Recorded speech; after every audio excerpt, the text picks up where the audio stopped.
Okey. Assalamualaikum dan selamat sejahtera. Okey. Bagi sesiapa yang belum mengenali cikgu, okey, nama cikgu Hamzi. Okey.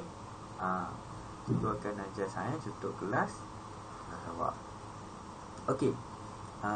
Cikgu tak nak ambil masa lama-lama sebab awak pun tak nak tengok video lama-lama kan. Okey, tak apa. Cikgu just nak terangkan je untuk bab 1, iaitu bab biodiversity. Okey, mana yang dah salin nota tu, okey, bolehlah faham sikit-sikit agaknya. Okey.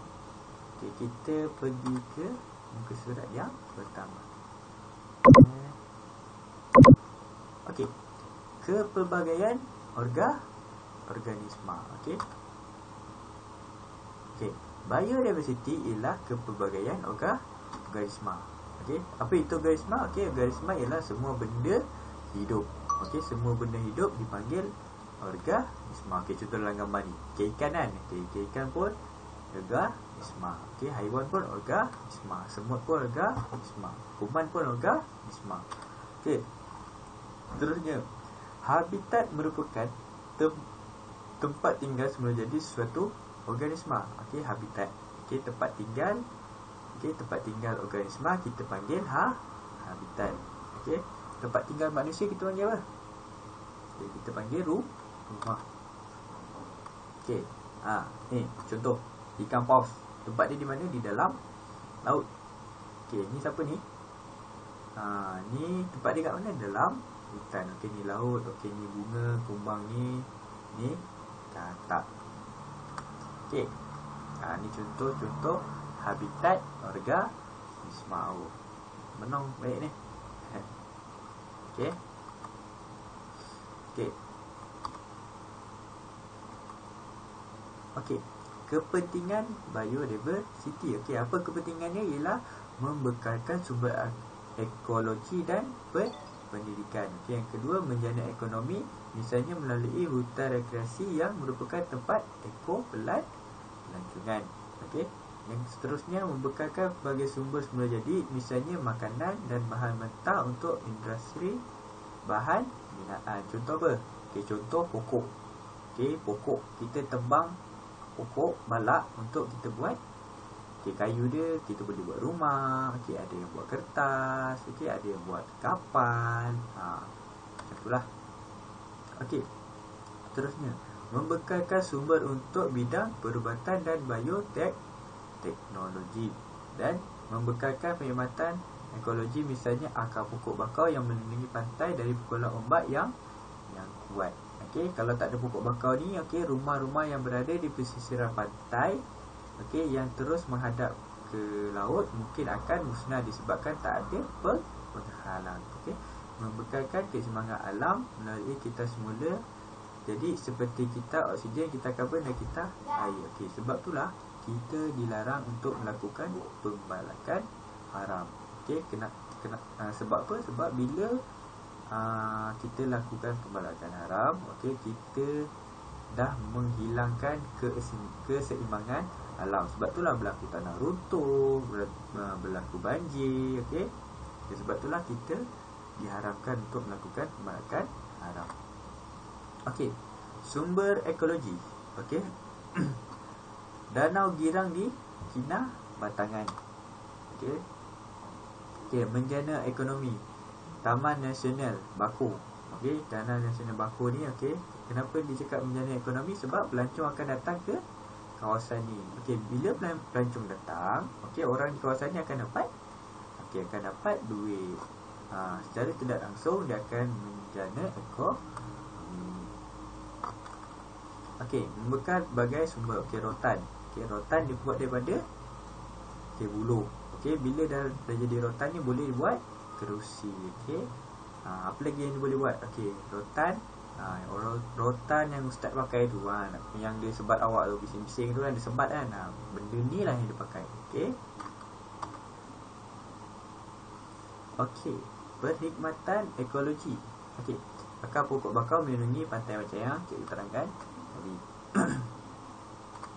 Okey, mengekalkan keseimbangan alam. Okey, kitaran air. Okey, nanti awak akan belajar macam mana air ni.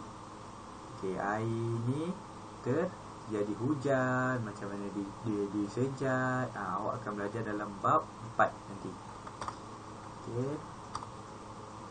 Okey, sumber bidang perubatan, bioteknologi. Okey. Pengurusan biodiversity yang berkesan. Macam mana? Tanpa perancangan yang baik, sumber flora dan fauna diancam kepupusan. Contoh macam cikgu cakap tadi, kenapa kita haram melakukan pembalakan haram? Sebab dia akan merosakkan keseimbangan alam. Boleh kita nak membalak. Contoh kita nak buat rumah, kita perlukan kayu kan. Tapi bila kita ambil, kita kena tanam semula.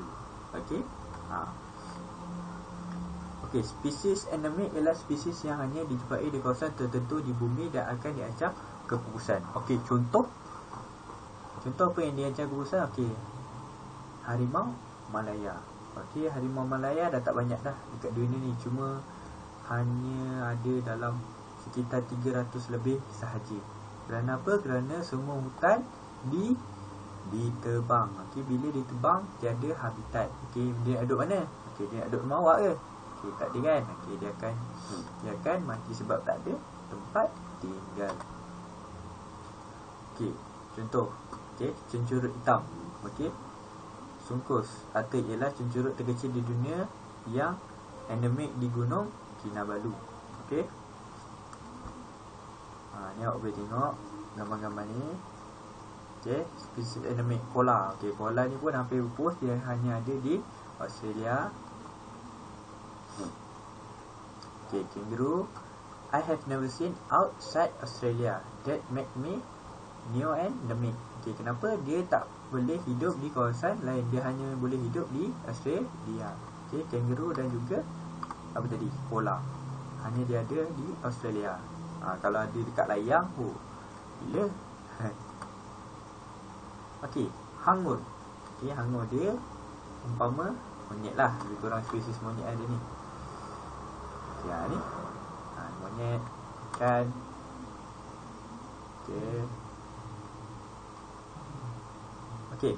Contoh-contoh aktiviti manusia yang mengancam alam sekitar. Yang pertama, penangkapan ikan secara tidak terkawal. Kalau kita tangkap ikan, semua ikan kita tangkap, takkan ada lagi sumber ikan.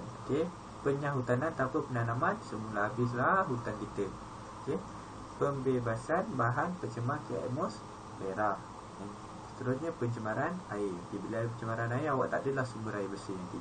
Penggunaan bahan kimia seperti pestisida, bahan kimia tak organik dan insektisid secara berlebihan.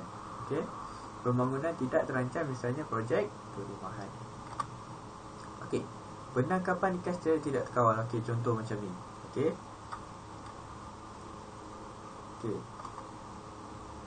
Kenapa saya cakap tak bagus? Kerana bila digunakan pukat ni, ikan-ikan yang kecil pun akan turut termasuk sama. Jadi bila dia tak cukup besar, dia takkan ada lagi baka-baka lain. Sebab itulah dia akan menyebabkan ketidakseimbangan ekosistem. Penyahutanan. Bila hutan-hutan semua ditebang, kita tak adalah lagi hutan. Sebab itulah berlaku tanah runtuh, banjir kilat, sebab benda-benda ni lah. Pembebasan bahan pencemar. Ni pencemaran air dipenuh dengan sampah. Penggunaan bahan kimia. Digunakan untuk racun serangga ni. Pembangunan tidak terancam. Ni contoh bangunan runtuh ni. Kenapa? Sebab dia buat pada lereng bukit-bukit ni, dia tarah dan dia buat bangunan. Sesuai tak sesuai? Tak sesuai. Kenapa? Kawasan dia tidak stabil. Langkah-langkah pemeliharaan biodiversiti. Cukup bacakan namanya tajuk je. Mengadakan kawasan perlindungan organisma hidup. Mengurus alam sekitar dengan bijaksana melalui pendidikan, melalui penguasaan undang-undang. Melalui pendidikan. Macam mana melalui pendidikan? Macam yang cikgu terangkan ke awak sekarang ni. Macam cikgu ajar awak. Cikgu cakap jangan tebang hutan. Jangan gunakan bahan kimia. Okey, itu melalui pendidikan. Okey, melalui pengurusan undang-undang macam mana?